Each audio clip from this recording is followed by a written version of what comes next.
Hey guys, so today's video I'm going to be sharing with you all something that I learned today in class. It's something that is, I think, on everybody's mind at some point in their lives, and it's this idea of the problem of evil. Why does God allow evil to happen? Like, why doesn't he just destroy the devil? And it's interesting because we talked about this in class today. We plummeted the deeps on God's actions for it, the philosophy behind it, in terms of one side of it denying evil, one part of it denying God, and free will and all that stuff. And just kind of wanted to share my thoughts on what I learned from class. But then also I was meeting with a friend, and before we actually met up, I was going on YouTube and found one of the channels that I've subscribed to, Enlighten, released a video recently that was on this topic, and I'm like, okay, I'm going to delve into this deeper, just because that's what I like to do. And his take on it was intriguing. So literally, like, parts 1 and part 2 I learned in class, and then part 3 was from this video. So if any of the residents and or apprentices saw my Instagram and Facebook post and are watching this, hopefully you guys tune into this, because this is definitely worth watching. So, and I'm not going to go super in depth with it, but I'm just going to kind of share what I wrote. So basically there's like the God of evil and possibly denying evil, and then evil denying God, and there being a midway point of consistency being free will, and that when it comes to God's goodness, there's deism, different amounts of deism, process of theology, and then there's the aspects of, if God's all powerful, then he can defeat evil. If God's all loving, he can defeat evil. And to know that evil exists, or something else to that, but couldn't make out the wording. That there's natural evils, horrendous evils, and there's personal evils, emotional evil, spiritual evil, and practical, how it can affect us, and then pastoral, how do we affect others when it comes to coming alongside them. So that's what I had written down in class, and I mean, obviously, in order to get the full spectrum of it, obviously the residents will know because they were there. But it was just really, really good. And then I came across the video, basically kind of called the same thing, and I labeled it part 3. And there were some things that I written down. There were some verses that were up, and I wrote them down, and I'm actually going to read them. And then I wrote down this question that had a little bit of an answer, which I describe as a theory, because people may agree with this, people may not agree with this. I personally don't know, because I'm still just trying to figure this out and contemplate this.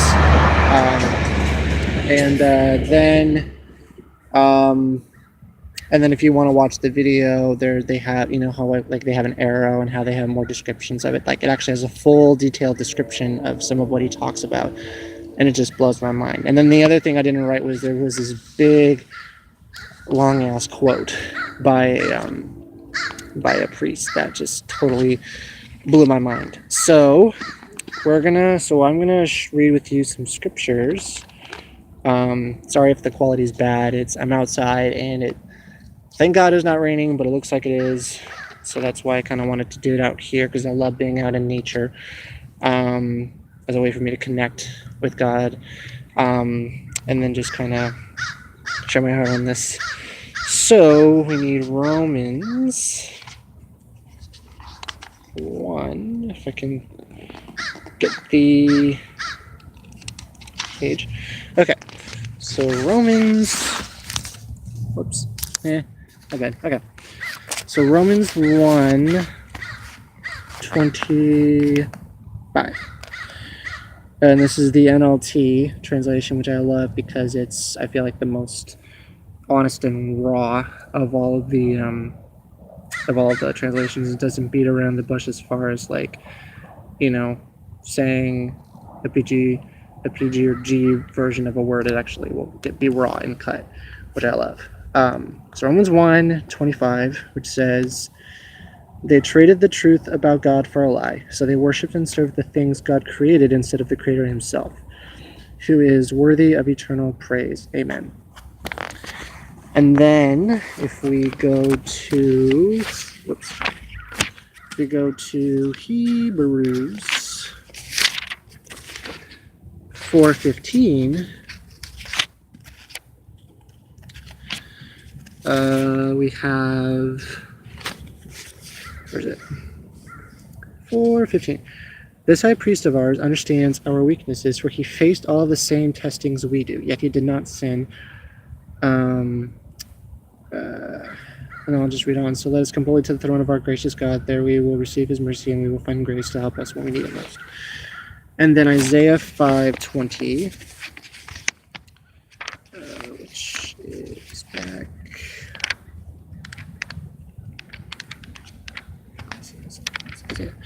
Isaiah 5:20, which says, it is Isaiah 5:20, yeah. Isaiah 5:20. What sorrow for those who say that evil is good and good is evil, that dark is light and light is dark, that bitter is sweet and sweet is bitter. Okay. So that's just like, it's one of those things where I'm just reminded of, the past few Wednesdays when we've been talking about the Garden of Eden in the fall and how they traded the truth of God for a lie. Because either way, they would have gotten the knowledge of good and evil. They just chose the easy way rather than the hard way. And as a result, suffering happened and the curse happened, but it wasn't of God. He just told them, because they stepped into this is what's going to happen. And then this is the question and the answer that I wrote after this big long quote by a priest that I didn't write down because it was too long. But the question is, why doesn't God just destroy the devil? And the answer, or the theory, as I'm calling it, because again, I don't know where I stand on this. Some people may agree or disagree on this. The question is, why doesn't God just destroy the devil? God doesn't destroy the devil because, in a general sense, a providential sense, even Lucifer fulfills the will of God. No one is apart from the will of God, period. Only fear the Lord and serve him in truth with all of your heart.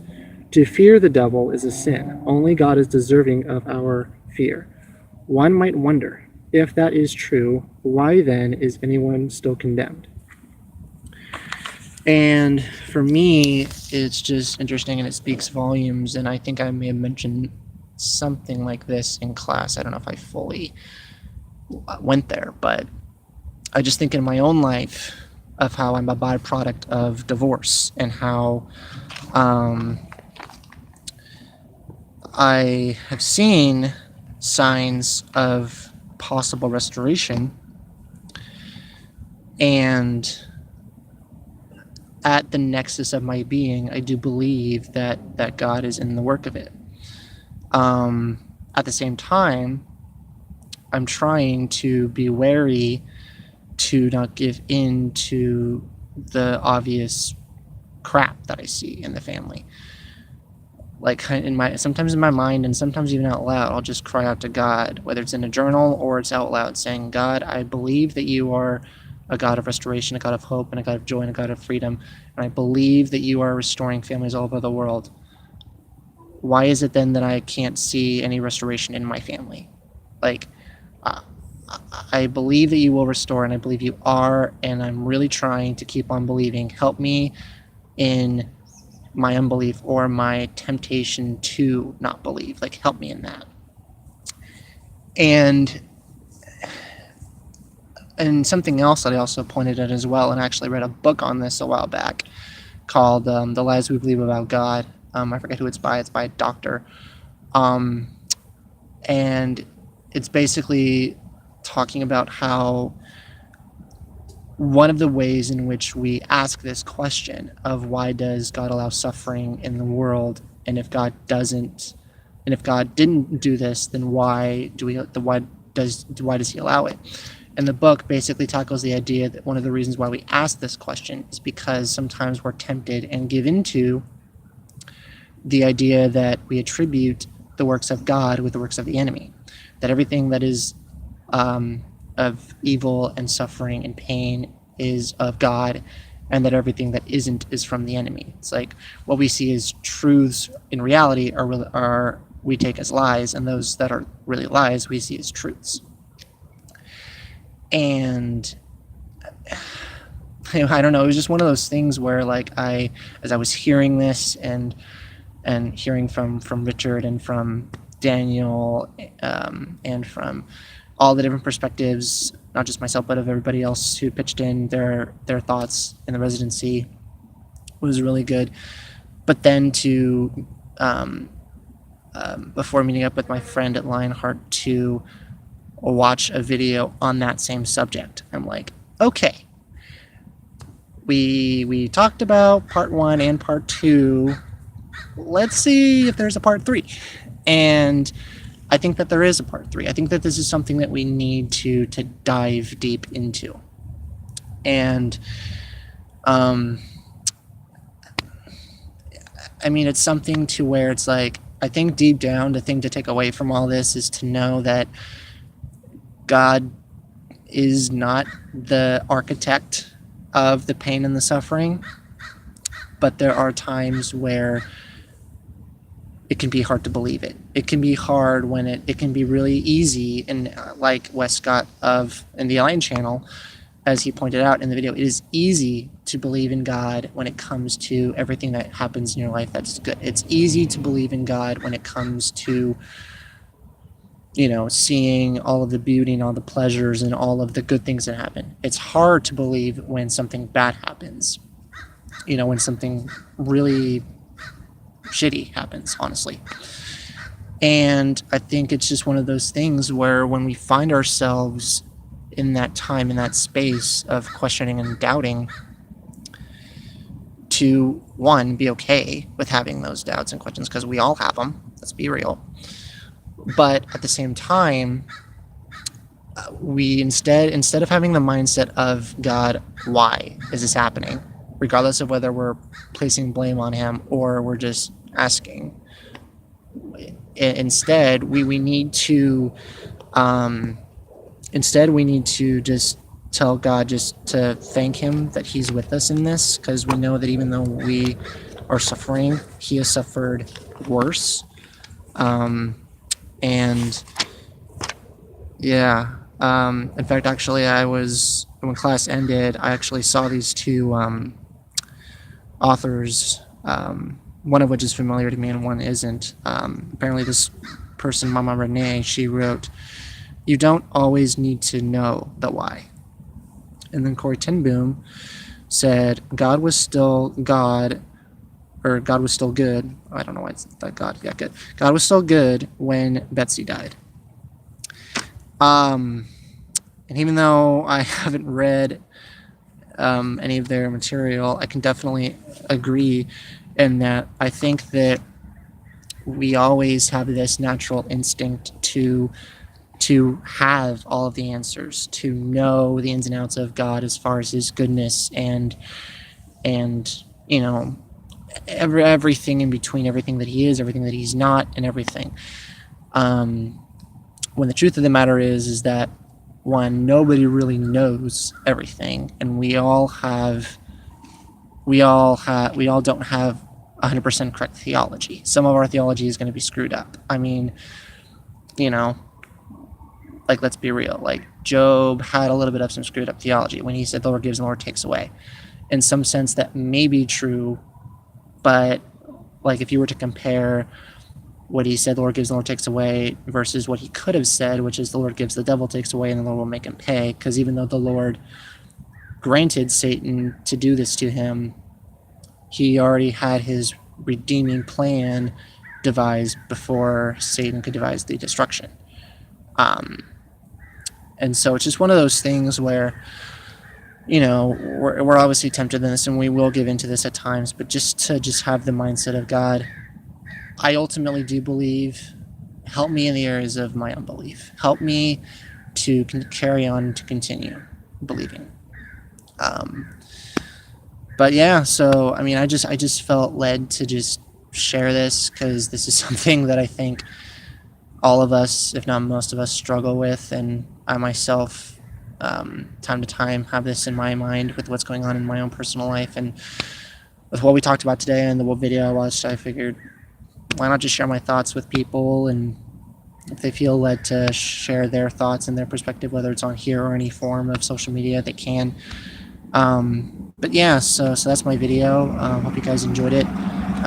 Feel free to like, comment, and subscribe, share with your friends, and yeah, I look forward to talking with you guys in person or on any form of social media about this and stuff, and other stuff involving God further. So I thank you guys very much, and I will talk to you guys later.